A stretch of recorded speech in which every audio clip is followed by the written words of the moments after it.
Well, it's about time now. We're super excited. We get to have another day in Yellowstone. We're going to do the Upper Loop. Come on along with us. So this is Yellowstone Lake, and it is massive. We were probably driving past it for at least 35 minutes. Lake Yellowstone is big. It has 141 miles of shoreline, and this lake is the largest high elevation lake in North America, and it is more than 400 feet deep. So we're having a beautiful morning here in Yellowstone again. We're on the bank of the Yellowstone River, and the Lord just blesses us with these amazing days when we're out exploring. It's just been fabulous, and really getting an eyes full here.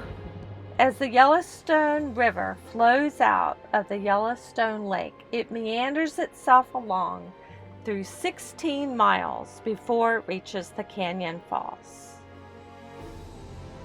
Here we are, what Yellowstone is famous for. You have the rare opportunity to view animals that are wild. Yellowstone is the only place in the United States where bison have lived continuously since prehistoric times. This area is the Hayden Valley.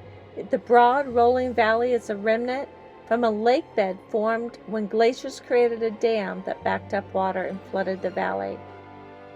On the second day, we had the opportunity to view the Yellowstone Canyon and the Upper Falls from the North Rim Drive.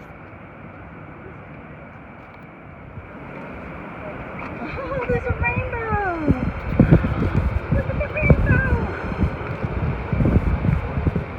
I was so surprised to see the rainbow. It's beautiful. You can view the canyon from several paved overlooks adjacent to the parking lot, and each overlook area has wheelchair accessible views and walkways.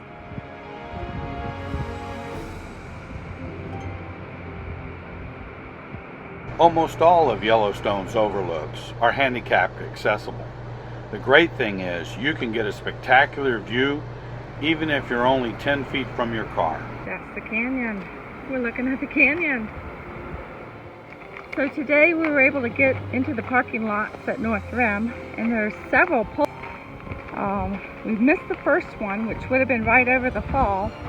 The second one was a great vantage point. The third one we parked at, and can't see a fall here, but definitely have a view of the canyon.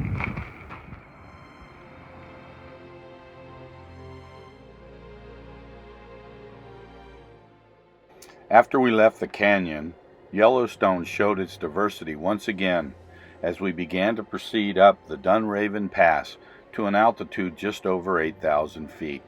The drive was spectacular in this section of the park, as with many of the others. This drive offered us a beautiful view of the valleys below, and we were surprised to find so little traffic on the roads this morning.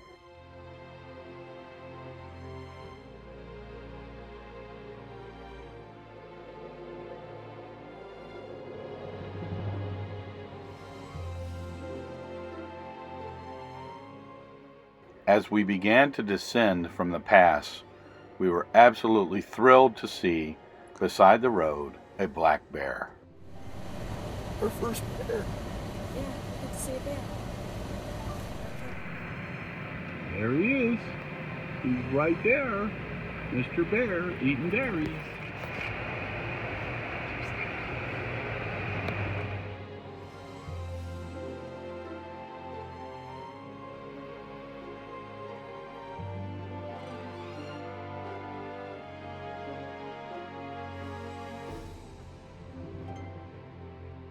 Of course, Yellowstone tells you to be bear aware. And bear aware means that you carry bear spray with you anytime you are walking on the trails. The other thing Yellowstone says is your safety cannot be guaranteed.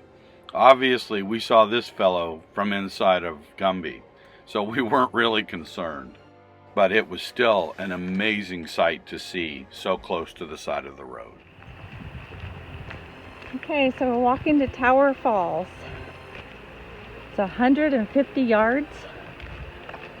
I think it's mostly uphill. Tower Falls is 132 feet, but from the vantage point, you can't even see the bottom. It's so big. The Yellowstone River roars its way through about 20 miles of the Grand Canyon of Yellowstone. This is a spectacular photographic area of the park where you can really get to see the Yellowstone that gives the park its name. The canyon can be viewed from several pull-offs, not only down at Canyon Village near the Canyon Falls, but also up past Tower Falls. One of the most interesting finds on the Upper Loop was the wonderful Roosevelt Lodge. Built in 1920, this original lodge is now a restaurant and gift shop. It was amazing to eat here and see the leaded glass from the original building still intact. We arrived just in time for the lunch seating, which was 11:30, and were one of the first seated. We enjoyed our lunch, which included chicken fiesta soup and wild game chili. Once we finished lunch, we continued the 18 miles along the Upper Loop through the Mount Everts and Black-tailed Deer Plateau. Yellowstone National Park contains at least 45 named waterfalls. We were able to stop by this one, which is Undine Falls, just before we got to Mammoth Hot Springs.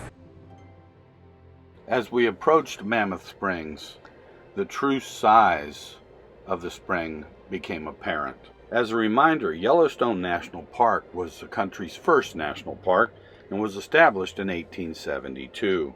It was under serious threat from investors who wanted to exploit the park. So in 1886, a cavalry company was brought in and Fort Yellowstone was established. It remained a fort until 1918. Many of the buildings are still here. So what we have beside us is Mammoth Springs. Now we went to Thermopolis before we came here, and now I know why this is called Mammoth. It's huge. Oh, I can't even fathom it. Yeah. It's big.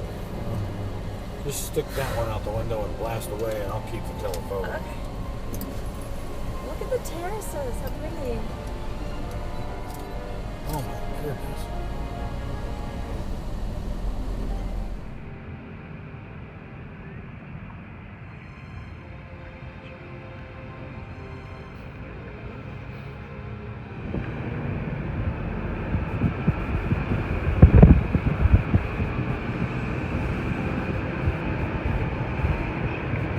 It just keeps going. Oh, it just keeps going. It's definitely Mammoth. Mammoth Hot Springs is composed of 3 terraces: the lower terrace, the main terrace, and the upper terraces. What's really amazing is that 90% of the water that is in the hot springs is underground. You only see 10% at any given time. And these features are growing and constantly changing. There are many overlooks as you come around the springs, and there is a 1.5 mile scenic drive that winds through the upper terraces. There are many overlooks and boardwalks that go around the beautiful Mammoth Hot Springs. This stop is a must on anyone's list coming to Yellowstone. The colors cannot be captured by the camera.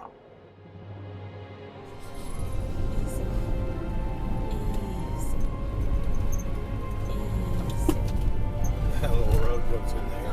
It comes out over here. Didn't know we were going to drive on the moon.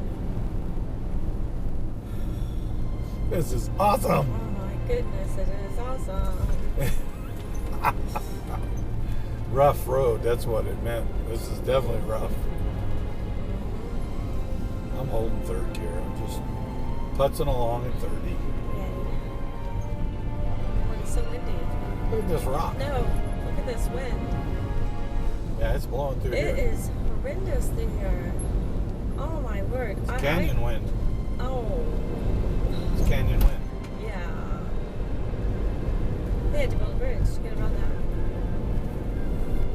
Wow. As we were coming up the mountain, I saw this waterfall off to my left, I really wanted to pull over and take some pictures of it. There just was no place to pull off, and traffic was very heavy.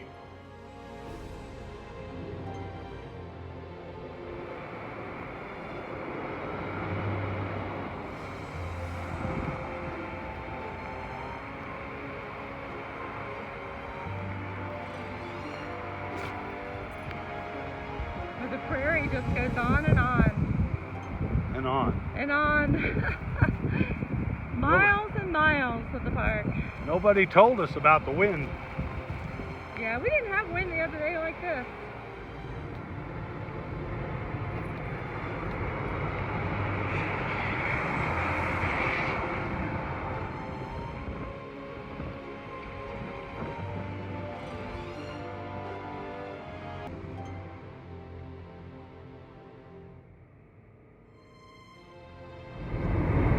Miles and miles of national park.